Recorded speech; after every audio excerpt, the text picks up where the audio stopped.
দেখো বন্ধুরা, গ্যাস না জ্বালিয়েও গরমের মধ্যে কত সুন্দর খাবার তুমি খেতে পারো।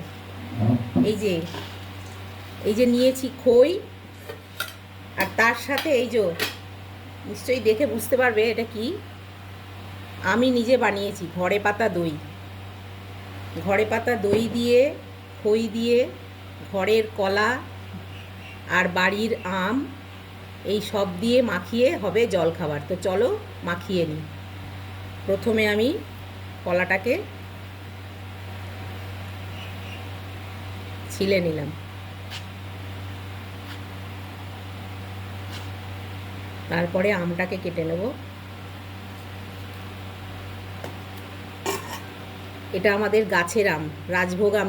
তোমাদেরকে আমি ভিডিও দেখিয়েছিলাম। এই আমটাকে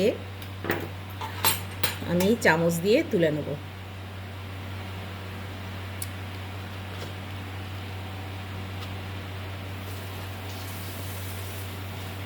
আমটাকে চামচ দিয়ে তুলে নিলাম।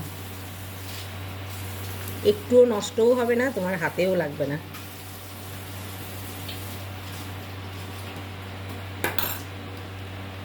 আঠিটা আমি দেব না, আঠিটা আমি নিজে খাবো। আঠি নেই বললেই চলে, দেখো এইটুকু আঠি।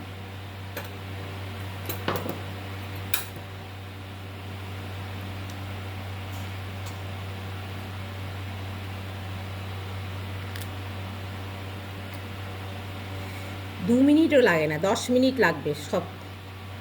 আর এগুলো যদি নাও তোমার কাছে থাকে, তুমি যদি বাজার থেকে কিনেও আনো, তাহলেও অনেক কম খরচে বিনা গ্যাস জ্বালিয়ে দেখো কত সুন্দর দইটা পেতেছি। আমি এটা টক দই বানিয়েছি, তোমরা চাইলে মিষ্টি দইও দিতে পারো। দিয়ে দিলাম দই।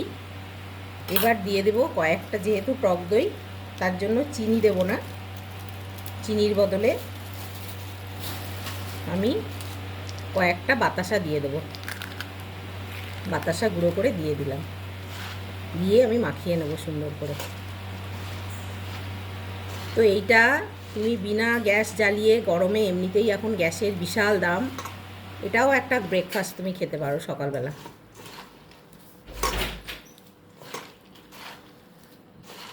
Thank you for watching. আমার মাখাটা হয়ে গেল।